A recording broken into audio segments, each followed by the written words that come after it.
Hey everyone.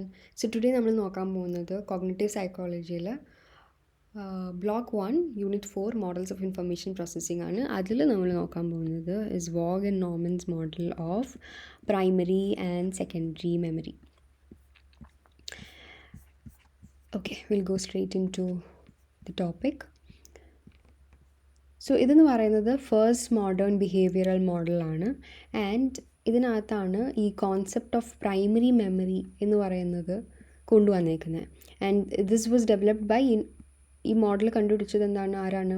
Vogue and Norman in 1965. അപ്പം primary memory ഒരു departure point ആയിട്ടാണ് ഇവിടെ കണ്ടുപിടിച്ചിരിക്കുന്നത്. കാരണം പിന്നീട് വന്നേക്കുന്നുള്ള മോഡേൺ തിയറീസൊക്കെ ഈ പ്രൈമറി മെമ്മറീൻ്റെ കോൺസെപ്റ്റിലാണ്. പക്ഷേ എന്നിരുന്നാലും ഈ വില്യം ജെയിംസും പ്രൈമറി മെമ്മറീനെ കുറിച്ച് വോഗ് ആൻഡ് നോർമൻ പറയുന്നേക്കാൾ മുമ്പേ വില്യം ജെയിംസ് കൊണ്ടുവന്നിട്ടുണ്ടായിരുന്നു പ്രൈമറി ആൻഡ് സെക്കൻഡറി മെമ്മറി എന്ന് പറയുന്ന കോൺസെപ്റ്റ്സ്. പക്ഷെ പുള്ളിക്കാരൻ എന്താ ചെയ്യാഞ്ഞെന്നുള്ളത് നമുക്ക് വഴിയെ നോക്കാം. സോ ഹിയർ ഈ തിയറി, അതായത് vogue and Norman's model of primary and secondary memory dualistic ആണെന്നാണ് പറയുന്നത്. ഡ്യുവലിസ്റ്റിക് കൊണ്ട് ഉദ്ദേശിക്കുന്നത് ദർ ഇസ് പ്രൈമറി മെമ്മറി എന്ന് പറയുന്നത് ഷോർട്ട് ടേം സ്റ്റോറേജ് സിസ്റ്റമാണ് and is conceptualised as being independent of secondary memory. അതായത് രണ്ട് സംഭവങ്ങളാണ്, സെപ്പറേറ്റ് ആണ്, ഒന്നിനെ ഡിപ്പെൻഡൻറ്റ് അല്ല. സോ സെക്കൻഡറി മെമ്മറി എന്ന് പറയുന്നത്, അല്ലെങ്കിൽ SM എന്ന് പറയുന്നത് ലോങ്ങർ ടേം സ്റ്റോറേജ് സിസ്റ്റമാണ്.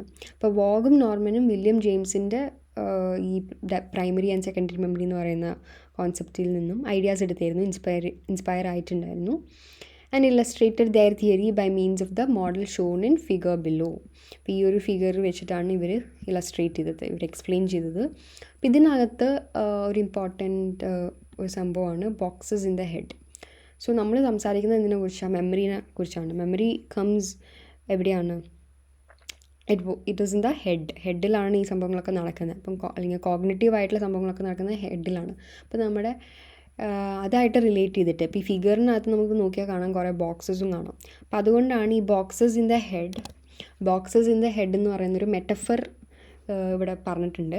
അപ്പോൾ ഇത് ഭയങ്കരമായിട്ട് പ്രൊലിഫറേറ്റ് ചെയ്തിട്ടുണ്ടായിരുന്നു, പോപ്പുലർ ആയിട്ടുണ്ടായിരുന്നു ലിറ്ററേച്ചർ ഓഫ് കോഗ്നിറ്റീവ് സൈക്കോളജി, അല്ലെങ്കിൽ കോഗ്നിറ്റീവ് സൈക്കോളജി ലിറ്ററേച്ചറിൽ അത്യാവശ്യം പോപ്പുലർ ആയിട്ടുള്ളൊരു മെറ്റഫറാണ് ബോക്സസ് ഇൻ ദ ഹെഡ് എന്ന് പറയുന്ന ഈ ഒരു സംഭവം. അപ്പോൾ ഇത് കൊണ്ടുവന്നത് ഈ ഒരു മോഡൽ വഴിയാണ്, വോഗ് ആൻഡ് നോർമൻസ് മോഡലാണ് ഇത് പറഞ്ഞേക്കുന്നത്.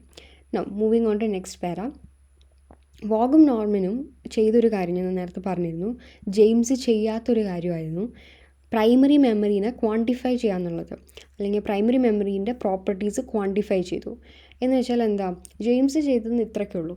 പ്രൈമറി മെമ്മറിയിലാണ് നമുക്ക് ഇപ്പോൾ ഓർത്തെടുക്കാനായിട്ട് പറ്റുന്ന കാര്യങ്ങൾ വരുന്നത്. അപ്പോൾ അങ്ങനെ ജസ്റ്റ് ബേസിക് ആയിട്ടുള്ള കാര്യങ്ങൾ മാത്രമേ പറഞ്ഞുള്ളൂ.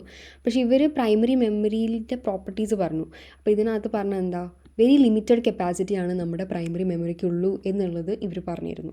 എന്ന് വെച്ചാൽ നമുക്ക് ലോസ് ഓഫ് ഇൻഫർമേഷൻ സംഭവിക്കുന്നത്, അതായത് മറവി സംഭവിക്കുന്നത് is not as a simple function of time. സമയം പാസ് ചെയ്യുന്നതുകൊണ്ടല്ല നമുക്ക് ഇൻഫർമേഷൻ മറന്നു പോകുന്നത്. ഞാൻ എടുത്തു പറയുന്നത് പ്രൈമറി മെമ്മറിനെ കുറിച്ചാണ് ഇവിടെ നമ്മൾ സംസാരിക്കുന്നത് കേട്ടോ. അപ്പോൾ പ്രൈമറി മെമ്മറിനെ കുറിച്ച് സംസാരിക്കുമ്പം അവിടെ നമുക്ക് മെമ്മറി സംഭവിക്കുന്നത് it's not because of the function of time, അല്ലെങ്കിൽ സമയം പാസ് ചെയ്യുന്നതുകൊണ്ടല്ല പ്രൈമറി മെമ്മറിയിൽ ഇൻഫർമേഷൻ മറന്നു പോകുന്നത് എന്നാണ് ഇവർ പറഞ്ഞത്. അപ്പോൾ എന്തുകൊണ്ടാണ്? സ്റ്റോറേജ് കപ്പാസിറ്റി എക്സോസ്റ്റഡ് ആകുമ്പം, നമ്മൾ പറഞ്ഞു ലിമിറ്റഡ് കപ്പാസിറ്റിയാണ് ഉള്ളത്, അപ്പോൾ അതുകൊണ്ട് എക്സോഷൻ അല്ലെങ്കിൽ നിറച്ച് സംഭവങ്ങൾ ഫില്ലായി കഴിഞ്ഞാൽ നമ്മളുടെ ഈ പഴയ ഐറ്റത്തിനെ പുതിയത് വന്നിട്ട് ഡിസ്പ്ലേസ് ചെയ്യും. പഴയതിനെയൊക്കെ കളഞ്ഞിട്ട് വേണം പുതിയതിന് കയറണമെങ്കിൽ. അപ്പോൾ അതുകൊണ്ടാണ് നമുക്ക് പഴയതൊക്കെ മറന്നു പോകുന്നത്, അല്ലെങ്കിൽ ഫോർഗെറ്റിംഗ് സംഭവിക്കുന്നത് പ്രൈമറി മെമ്മറിയിൽ. Okay, so primary memory could be conceptualised as a storage compartment ആയിട്ടാണ് ഇവിടെ പറഞ്ഞേക്കുന്നത്, ലൈക്ക് എ വെർട്ടിക്കൽ ഫയൽ. ഒരു ഫയൽ എടുക്കുകയാണെങ്കിൽ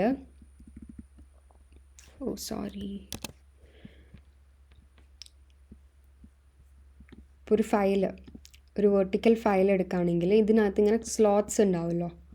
ഈ സ്ലോട്ട്സിനകത്ത് ഓരോന്നും ഫില്ല് ചെയ്ത് കഴിഞ്ഞാൽ പിന്നെ ഒരു പുതിയ ഇൻഫർമേഷൻ വരണമെങ്കിൽ എന്ത് ചെയ്യണം? അകത്തുള്ള പഴയത് നമ്മൾക്ക് എടുത്ത് കളയേണ്ടി വരും. അപ്പം അങ്ങനെയാണ് പുതിയ ഇൻഫർമേഷൻ വരുന്നത്. അപ്പം അതുകൊണ്ടാണ് നമുക്ക് ഫോർഗെറ്റിംഗ് സംഭവിക്കുന്നത്. ഇവിടെ ഒരു ഡയഗ്രാം കൂടെ കൊടുത്തിട്ടുണ്ട്. സ്റ്റിമുലസ് വരുന്നു പ്രൈമറി മെമ്മറിയിൽ നമുക്ക് മറവി സംഭവിക്കാം. പക്ഷെ നമ്മൾ റിഹേഴ്സ് ചെയ്യുകയാണെങ്കിലോ അത് നമുക്ക് സെക്കൻഡറി മെമ്മറിയിലേക്ക് കൊണ്ടുപോകാൻ പറ്റും. So this is the metaphor ഇവിടെ പറഞ്ഞിട്ടുള്ള ബോക്സസ് ഇൻ ദ ഹെഡ് എന്ന് പറയുന്ന metaphor. Now Vogue and Norman fate of items in PM കണ്ടുപിടിച്ചത് is using the list of 16 digits. ഇത് ഇതൊരു എക്സ്പെരിമെൻറ്റ് നടത്തിയതാണ്, എങ്ങനെയാണ് ഈ പ്രൈമറി മെമ്മറിയിൽ ഇത് സംഭവിക്കുന്നതെന്നുള്ളത്. ലൈക്ക് ഇവർ ചെയ്തത് എന്തുകൊണ്ടാണെന്ന് വെച്ചാൽ ഫങ്ഷൻ ഓഫ് ഡി കെ കൊണ്ടാണോ അല്ലെങ്കിൽ ഇൻ്റർഫറൻസ് ഇൻ പി എം കൊണ്ടാണോ നമുക്ക് ഫോർഗെറ്റിംഗ് സംഭവിക്കുന്നത് എന്നുള്ളത് കണ്ടുപിടിക്കാൻ വേണ്ടിയിട്ടാണ് ഈ ഒരു എക്സ്പെരിമെൻറ്റ് ചെയ്തത്. അപ്പോൾ ഫങ്ഷൻ ഓഫ് ഡി കെ കൊണ്ട് ഉദ്ദേശിക്കുന്നത് presumed to be due to time, സമയം പോകുന്നതുകൊണ്ടാണ് നമുക്ക് മറവി സംഭവിക്കുന്നത്. അതാണോ ഇനി ഇൻ്റർഫറൻസ് ഇൻ പി എം ആണോ? ഇൻ്റർഫറൻസ് ഇൻ പി എം കൊണ്ട് ഉദ്ദേശിക്കുന്നത് എന്താ? പുതിയ ഇൻഫർമേഷൻ വരുമ്പോൾ പഴയത് പോകുന്നു, അതുകൊണ്ടാണോ എന്നറിയാൻ വേണ്ടിയിട്ടാണ് ഇവർ ഈ എക്സ്പെരിമെൻറ്റ് ചെയ്തത്. ലിസ്റ്റ് ഓഫ് 16 ഡിജിറ്റ്സ് എന്ന് വെച്ചാൽ ഇവർ ഒരു സെക്കൻഡിൽ ഒരു ഡിജിറ്റ് വെച്ച് പറഞ്ഞു കൊടുക്കും, ആ ഒരു സ്പീഡിൽ പറഞ്ഞു കൊടുക്കും സബ്ജക്ട്സിന്. അതുപോലെ തന്നെ ഒരു സെക്കൻഡിൽ 4 ഡിജിറ്റ്സ് വെച്ചിട്ടും പറഞ്ഞു കൊടുത്തു. സോ നമ്മൾ പറഞ്ഞു 2 പോസിബിൾ റീസൺസ് ആണ് നമുക്ക് ഫോർഗെറ്റിംഗ് സംഭവിക്കാനായിട്ട് ഉണ്ടാവുന്നത്. എന്തായിരുന്നു ഒരു റീസൺ? ഡി കെ കൊണ്ട്. ഡി കെ എന്ന് വെച്ചാൽ ടൈം പാസ് ചെയ്യുമ്പം നമുക്ക് മറക്കാം. രണ്ടാമത്തെ എന്തായിരുന്നു? Interference. Function of D K ഇതാണ് ഒരെണ്ണം. Function of interference. Function of interference എന്താണ്?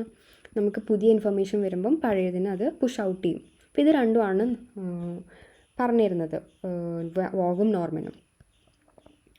ഇനി ഫോർഗെറ്റിംഗ് സംഭവിക്കുന്നത് ഡി കെ കൊണ്ടായിരുന്നു എന്നുണ്ടെങ്കിൽ എന്തായിരിക്കും സംഭവിക്കുക?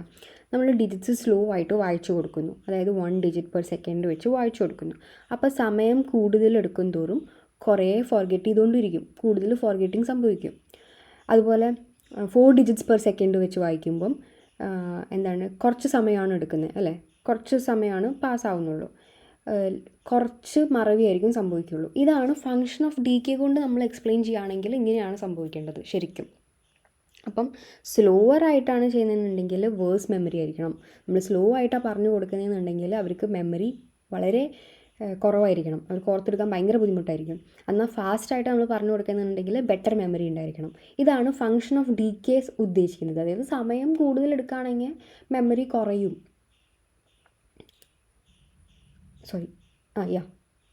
സമയം കൂടുതൽ എടുക്കുകയാണെങ്കിൽ വേഴ്സ് മെമ്മറി ആയിരിക്കും. സമയം കൂടുതൽ കഴിയുകയാണല്ലോ, അപ്പോൾ കുറേ സമയം എടുക്കുമ്പോൾ മറന്നു പോകുന്നു. അങ്ങനെയാണ്. പിന്നെ രണ്ടാമത്തെ എന്തായിരുന്നു? വോഗ് ആൻഡ് നോർമൻ പറഞ്ഞത് എന്തായിരുന്നു? ഇൻ്റർഫറൻസ് കാരണമാണ് നമുക്ക് ഫോർഗെറ്റിംഗ് സംഭവിക്കുന്നത്. അപ്പോൾ ഇവർ നടത്തിയ എക്സ്പെരിമെൻ്റ് വെച്ച് നോക്കുകയാണെങ്കിൽ അതിനകത്ത് എന്താ പറയുന്നത്? ഡിജിറ്റ്സ് സ്ലോ ആയിട്ടോ ഫാസ്റ്റ് ആയിട്ടോ വന്നോട്ടെ, നമ്മൾ കൊടുക്കുന്നത് എത്രയാണ്? സെയിം നമ്പർ ഓഫ് ഡിജിറ്റ്സ് ആണ്. ഇവിടെ പറഞ്ഞിട്ടുണ്ട് 16 ഡിജിറ്റ്സ് ആണ് ഇവിടെ കൊടുത്തേക്കുന്നത് ഇവർ. 16 ഡിജിറ്റ്സ് വെച്ചിട്ടാണ് അവർ ചെയ്തത്. അപ്പോൾ 16 ഡിജിറ്റ്സ് ആണ് ഇവർ കൊടുത്തത്. അപ്പം 1 ഡിജിറ്റ് പെർ സെക്കൻഡ് ആയിട്ടും കൊടുത്തു, 4 ഡിജിറ്റ് പെർ സെക്കൻഡ് ആയിട്ടും കൊടുത്തിരുന്നു. അപ്പോൾ ഒന്ന് സ്ലോ ആയിട്ടും കൊടുത്തിട്ടുണ്ട്, ഒന്ന് ഫാസ്റ്റ് ആയിട്ടും കൊടുത്തിട്ടുണ്ട്. അപ്പോൾ പക്ഷെ കൊടുത്തേക്കുന്നത് 16 ഡിജിറ്റ്സ് ആണ്. അപ്പോൾ മെമ്മറി ഫുള്ളാവുമ്പം എന്താ സംഭവിക്കേണ്ടത്? പഴയ ഇൻഫർമേഷൻ പുഷ് ഔട്ട് ആവും ബൈ ദ ന്യൂ ഇൻഫർമേഷൻ.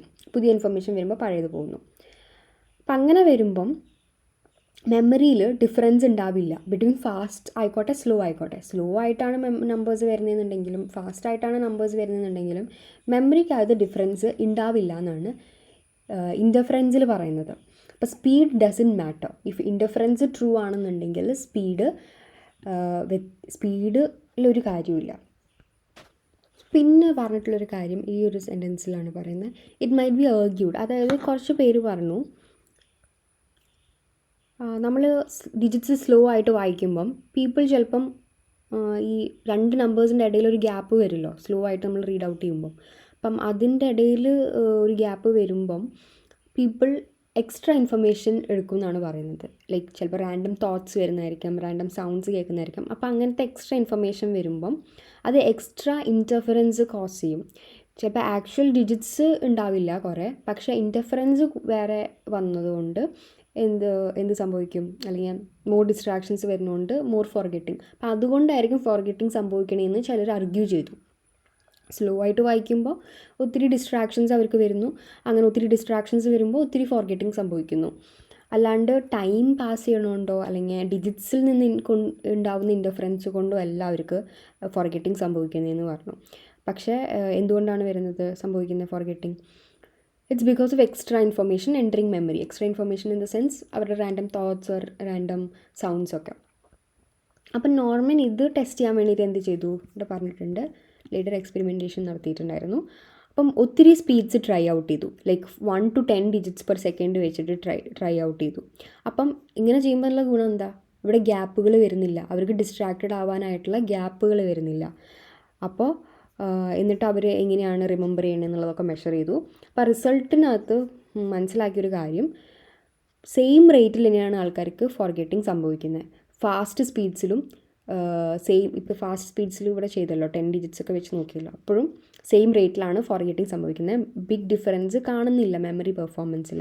അപ്പോൾ അതിൻ്റെ അർത്ഥം എന്താണെന്ന് വെച്ചാൽ forgetting wasn't due to time, decay സംഭവിക്കുന്നതുകൊണ്ടല്ല.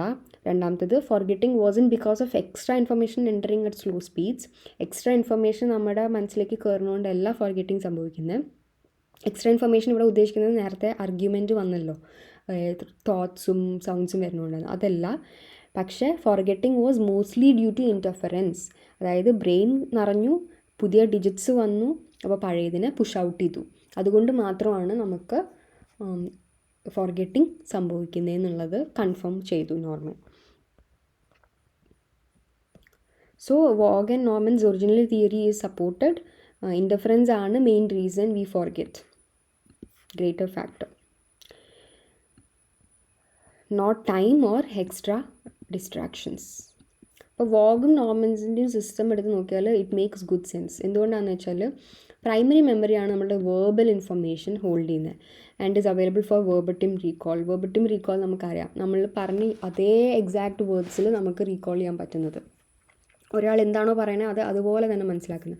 അപ്പോൾ ഓർഡിനറി കോൺവെർസേഷനിലൊക്കെ നമുക്കത് കാണാനായിട്ട് പറ്റും. നമുക്ക് ഒരാൾ സംസാരിക്കുമ്പോൾ അവരുടെ ലാസ്റ്റ് പാർട്ട് ഓഫ് സെൻറ്റൻസ് നമുക്ക് ഓർത്തെടുക്കാൻ പറ്റും, അതും കംപ്ലീറ്റ് അക്യുറസിയിൽ. നമ്മൾ അറ്റൻഷൻ ചിലപ്പോൾ കൊടുക്കുന്ന പോലും ഉണ്ടാവില്ല, പക്ഷേ ലാസ്റ്റ് എന്താ പറഞ്ഞതെന്ന് ചോദിച്ചാൽ നമുക്ക് പെട്ടെന്ന് അത് ഓർത്തെടുത്ത് പറയാനായിട്ട് പറ്റും. ഈവൻ നമ്മൾ ക്ലാസ് റൂമിൽ നോട്ട്സ് എഴുതുമ്പോൾ ടീച്ചർ വായിക്കുമ്പം ടീച്ചർ ഇങ്ങനെ വായിച്ചു പോകുമ്പോൾ ആ ലാസ്റ്റ് സംഭവം മാത്രം നമ്മൾ മനസ്സിൽ കീപ്പ് ചെയ്തിട്ടായിരിക്കും നമ്മൾ എഴുതിക്കൊണ്ടിരിക്കുന്നത്. മേ ബി മീനിങ് ഒന്നും നമ്മൾ കണക്ട് ചെയ്തിട്ടുണ്ടാവില്ല, പക്ഷെ അത് എഴുതിയതിന് ശേഷമായിരിക്കും നമ്മൾ വായിക്കുമ്പോൾ ആ മീനിങ് നമ്മൾ മനസ്സിലാക്കിയിരിക്കുന്നത്. അപ്പോൾ സോ അത് ജസ്റ്റ് ആ വേർബറ്റിം റീകോളിലാണ് നിൽക്കുന്നത്, ആ ഒരു വേർബൽ ഇൻഫർമേഷനാണ് PM ഹോൾഡ് ചെയ്യുന്നത്. Anyways to recall the same information നമുക്ക് കുറച്ച് കഴിഞ്ഞിട്ട് അത് ഇൻഫർമേഷൻ റീറ്റെയിൻ ചെയ്യണം എന്നുണ്ടെങ്കിൽ അല്ലെങ്കിൽ റീകോൾ ചെയ്യണം എന്നുണ്ടെങ്കിൽ എന്ത് ചെയ്യണം, നമുക്ക് റിഹേഴ്സ് ചെയ്യേണ്ടി വരും. അല്ലെങ്കിൽ റിഹേഴ്സ് ചെയ്തില്ല എന്നുണ്ടെങ്കിൽ നമുക്ക് അത് ആ ഇൻഫർമേഷൻ റീകോൾ ചെയ്യാനായിട്ട് ഭയങ്കര ബുദ്ധിമുട്ടായിരിക്കും, ഇമ്പോസിബിൾ ആയിരിക്കും. അപ്പോൾ റിഹേഴ്സ് ചെയ്താലാണ് നമുക്ക് റീകോൾ ചെയ്യാൻ പറ്റുള്ളൂ പിന്നീട്. ആൻഡ് അത് സംഭവിക്കണം എന്നുണ്ടെങ്കിൽ നമുക്ക് സെക്കൻഡറി മെമ്മറിയിലേക്ക് ഈ ഒരു ഇൻഫർമേഷൻ കൊണ്ടുപോകണം എന്നുണ്ടെങ്കിൽ നമുക്ക് റിഹേഴ്സ് ചെയ്യണം.